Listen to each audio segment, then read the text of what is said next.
नमस्कार। आज हम आपके सामने सरकारी नियंत्रण के कारण जो मंदिरों की दुर्दशा हो रही है उससे संबंधित जानकारी लेके आए हैं। अगर ये वीडियो आप पूरा देखोगे तो निश्चित रूप से आपकी अंतरात्मा को झकझोर करके रख देगा। देश में करीब 4 लाख मंदिरों पे सरकार का नियंत्रण है। देश में मंदिर मुक्ति की मांग वर्षों से हो रही है, लेकिन इसके उलट सरकार हर साल नए मंदिरों पे कब्जा कर रही है। सरकारी नियंत्रण के कारण आज मंदिरों की क्या हालत है, इस बात से अंदाजा लगाया जा सकता है कि देश का सबसे धनी मंदिरों में से एक मंदिर तिरुपति बालाजी मंदिर, जिसके प्रसाद को बनाने के लिए जो घी उपयोग में लिया जाता था, उसके घी में जानवरों की चर्बी पाई गई है। दूसरी ओर देश में हजारों ऐसे मंदिर है जो बंद होने के कगार पर है, क्योंकि भगवान को पहनाने के लिए वस्त्र नहीं है और भगवान को चढ़ाने के लिए भोग नहीं है। ऐसे हजारों मंदिर आज बंद होने के करीब है, क्योंकि सरकार उनको 1 रुपया भी नहीं देती है। जम्मू कश्मीर के वैष्णो देवी मंदिर पर सरकार का नियंत्रण है, जबकि उसी राज्य में हजरत बल दरगाह पर सरकार का कोई नियंत्रण नहीं है। उसी तरह राजस्थान में पुष्कर मंदिर है, उस पर सरकार का नियंत्रण है, जबकि उसी जगह अजमेर की दरगाह है, पूरे विश्व में फेमस है, उस पर सरकार का कोई नियंत्रण नहीं है। दिल्ली के कालकाजी मंदिर पर सरकार का पूर्ण नियंत्रण है, जबकि जामा मस्जिद पर कोई नियंत्रण नहीं है। देश के अनेक राज्यों में ऐसा भेदभाव वाला कानून पूर्ण रूप से जारी है। नेशनल सैंपल सर्वे ऑफिस के मुताबिक देश की अर्थव्यवस्था को हर साल 3 लाख करोड़ रुपए से भी ज्यादा का धन मंदिरों से मिलता है, जो कि देश की जीडीपी का 2.32% के बराबर है। आज हम आपके सामने कुछ आंकड़े रखेंगे, जिससे आपको पता चलेगा कि देश में मंदिरों की क्या दुर्दशा है। तमिलनाडु में जग्गी वासुदेव, आप जानते होंगे, सदगुरु के नाम से फेमस है। उनके अनुसार तमिलनाडु में 10,000 से भी ज्यादा मंदिर ऐसे हैं जो आज बंद होने के कगार पर हैं। उनके अनुसार 34,000 से भी ज्यादा मंदिर ऐसे हैं जिनको सरकार सालाना 10,000 रुपए देती है, यानी कि दिन का 28 रुपए।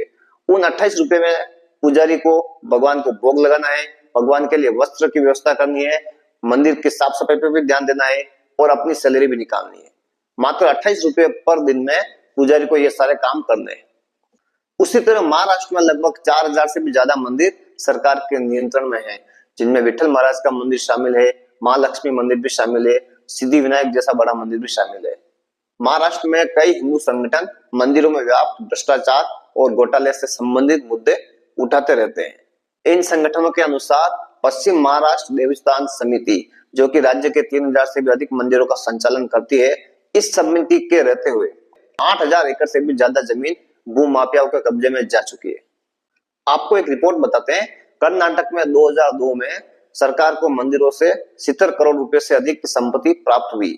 उस संपत्ति में से कर्नाटक की सरकार ने 10 करोड़ रुपए वापस मंदिरों को मेंटेनेंस के तौर पर दे दिए और 50 करोड़ रुपए मदरसों और चर्चों को आवंटित कर दिए। मंदिरों पर सरकारी नियंत्रण के पक्ष में कई दलीलें दी जाती है। सरकार का कहना है कि सरकारी नियंत्रण से मंदिरों का उचित प्रबंधन एवं विकास होता है, लेकिन इस बात से इनकार नहीं किया जा सकता कि मंदिर के ट्रस्ट जो होते हैं उनमें सत्ताधारी लोगों को सेट करने का एक माध्यम हो गया है। पार्टी के लिए काम करने वाले लोग जब मंदिर ट्रस्ट में शामिल होते हैं तो उनका ध्यान मंदिर के विकास में न होकर मंदिर के पैसे पे होता है, जिससे वो दोनों हाथों से अपनी जेबें भर सके। विश्व हिंदू परिषद और भाजपा ने इस मुद्दे पर जमकर राजनीति की है। उन्होंने कई बार सरकार से अपील की है कि मंदिरों को सरकार के नियंत्रण से बाहर किया जाए। भाजपा दूसरे राज्यों में मंदिरों को सरकार के नियंत्रण से मुक्त करने की मांग उठाती रही है, लेकिन उत्तराखंड एवं हरियाणा में भाजपा की सरकारों ने मंदिर को सरकार के अधीन लाने की पूरी कोशिश की, लेकिन साधु संतों के कड़े विरोध एवं चुनावी नुकसान को भांपते हुए इस कानून को रद्द कर दिया था। भाजपा दक्षिण के जो भी राज्य है उनमें सरकारों के चुंगल से मंदिर को मुक्त कराने का अभियान छेड़ती है, लेकिन उत्तर भारत में वही भाजपा बहुत सारी मंदिरों को अपने नियंत्रण में लेने का प्रयास करती है। कर्नाटक की कांग्रेस सरकार ने तो यहाँ तक कर दिया कि मंदिरों पर 10% का टैक्स लगाया जाएगा। मंदिर पे जो भी आय हो रही है वो तो सरकार के नियंत्रण में है ही है, लेकिन मंदिरों पे स्पेशल टैक्स लगाया जाएगा 10%, जो कि पूरी तरह से सरकार के नियंत्रण में होगा। इसी दलील पे सुप्रीम कोर्ट में भी कई याचिकाएं दायर की जा चुकी है।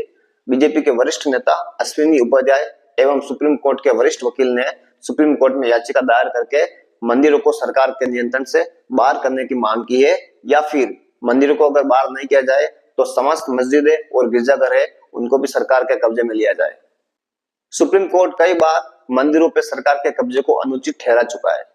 सुप्रीम कोर्ट के वरिष्ठ जज ने 2019 में जगन्नाथ मंदिर के मामले में यह कहा था कि मैं समझ नहीं पाता कि सरकारी अफसरों को मंदिर का संचालन क्यों करना चाहिए। उन्होंने अपनी टिप्पणी में तमिलनाडु का उदाहरण देते हुए कहा था कि मंदिर पर सरकारी नियंत्रण के कारण वहां के मंदिरों में सोने चांदी की मूर्तियां चोरी हुई है। तब सुप्रीम कोर्ट ने साफ कहा था कि यह स्थिति इसलिए उत्पन्न हुई है क्योंकि भक्तों के पास अपने मंदिर का संचालन करने का अधिकार नहीं है। इस तरह भारत के मंदिरों को सरकार ने अपनी कमाई का जरिया बना के रखा है। आप सभी सोच के देखना, पिछले 40 वर्षों में भारत में मंदिरों में अरबों खरबों नहीं, उससे भी ज्यादा संपत्ति आई है, लेकिन उस संपत्ति में से कितना धन मंदिरों के विकास के लिए खर्च हुआ है, आप सोच के ये अनुमान लगा सकते हो कि इतना सारा पैसा कहाँ गया। क्या वो पैसा आज भी मौजूद है? नहीं, वो पैसा खर्च हो चुका है। वो पैसा कहाँ पे खर्च हुआ, आज तक किसी के पास जवाब नहीं। आज जो तिरुपति बालाजी के मंदिर की दशा हो रही है, वैसी दशा हो सकता है आने वाले दूसरे मंदिरों को भी होवे। इसीलिए आपसे ये अपेक्षा की जाती है कि आप अपने मंदिरों को मुक्त कराने के लिए एक अभियान चढ़े और सरकार को स्पष्ट तौर पर बोल देवे कि हमारे मंदिरों पर आपका कोई अधिकार नहीं है।